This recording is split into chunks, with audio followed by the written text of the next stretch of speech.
Hi, welcome back. Today we're going to be talking about Stokes' theorem, and I highly recommend if you have not seen my synopsis of kind of visually interpreting Green's theorem, that you go back and look at that first, because all this really is it's Green's theorem extended with a 3D surface instead of a 2D surface.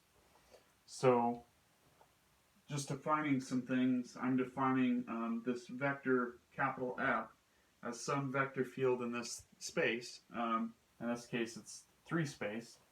I don't know why I put x and y there. There ought to be a z. Or there could be a z. There doesn't need to be a z.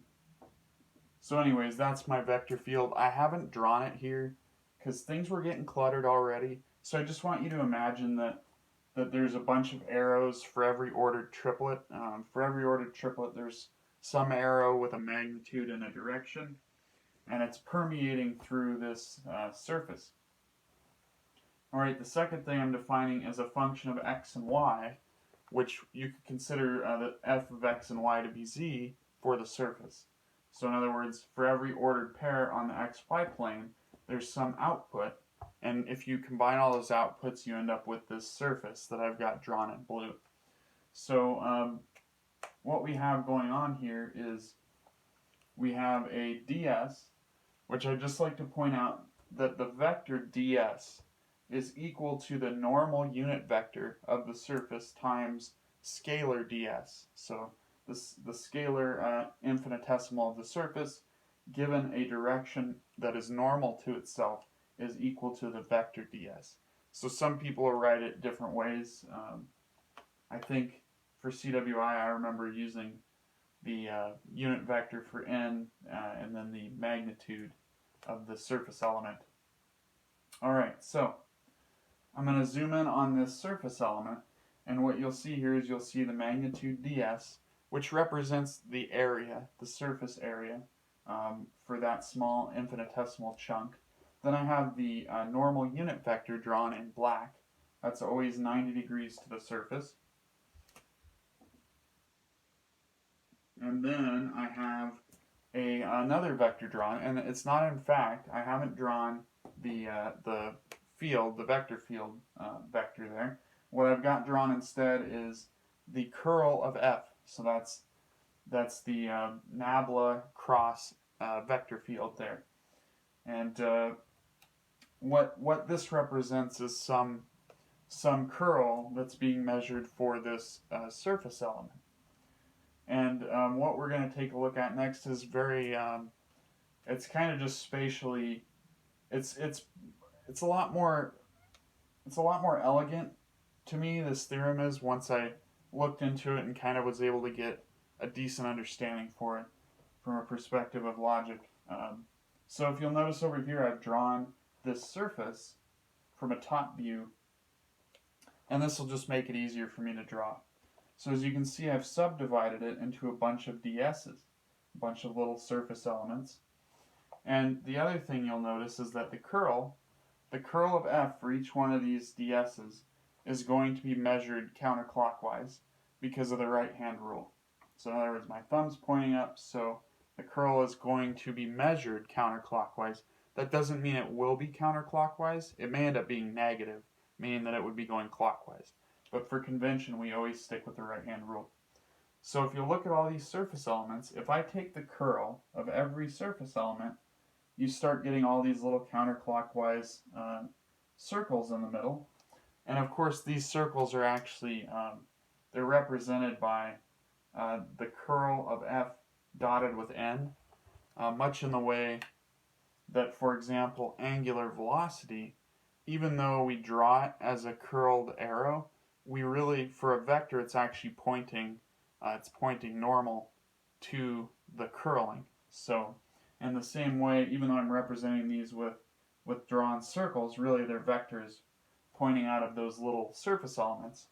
And those vectors can be represented by the curl of the vector field dotted with the unit normal vector. Alright, so what's really interesting about this is you may notice that if this one is spinning this way, that this one is spinning this way. And you'll notice that when they meet up, on this segment right here, they're actually going in opposite directions of each other. And you'll start to notice that with every such meeting point inside of the perimeter, all of these curls are actually opposing each other because they're all counterclockwise. And what's really interesting about that is if we get our surface elements infinitesimally small, then we can assume that the vector field at that infinitesimal is equivalent to its neighboring surface infinitesimal. So, with that logic, if we have enough of these small surface elements, and their curls all cancel on the interior of the shape, then what that means is that whenever they meet inside the shape, the curl of each surface element cancels on the interior. And so everywhere here, all of these shared interior boundaries that each curl goes around all cancel out. And what's really cool about that is that all you're left with is the perimeter, because all of these interior curls of the surface elements cancel. And so what you end up with here is you end up with some parameter, which we can represent as some parameterized vector curve, r, which we've worked with a lot, r of t. And obviously there's going to be a vector field permeating space here. So perhaps there's vector field lines that look like this. It doesn't really matter. Now that I have the space, I can draw them. But what's really interesting about this is what does this remind us of? We're following this path through a vector field, and it sure looks like a line integral, but not just any line integral, but a vector line integral, because we're going through a space with vector equations permeating it. So what we ended up proving there, because remember I started out by saying, okay, I said I'm taking this curl of the vector field, dotting it with the normal, and integrating it with respect to the curved surface. And that's obviously going to be a double integral because we've got to go in the x and the y, at least when we use Cartesians. So what's going on here is we've just reduced this whole idea here that I had drawn before. We've now reduced it to a regular vector line integral. And you'll notice that right over here. It is a closed loop. It has to be because any surface that we're going to be able to work with needs to be a closed loop. And we're going to be tracing it counterclockwise because of convention. We just want to make sure that we get a positive answer if everybody else gets a positive, and a negative if everybody else gets a negative. So this is Stokes' theorem, and it is essentially the three-dimensional equivalent of Green's theorem.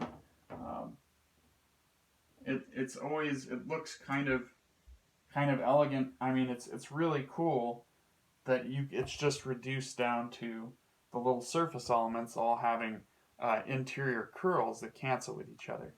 And so once I found that out, I think this is one of my favorite theorems, just because it's really clever logic. So I'll see you in the next video to talk about divergence theorem, which, surprise, has a very similar explanation to this. So I'll see you next video, and I hope this was helpful.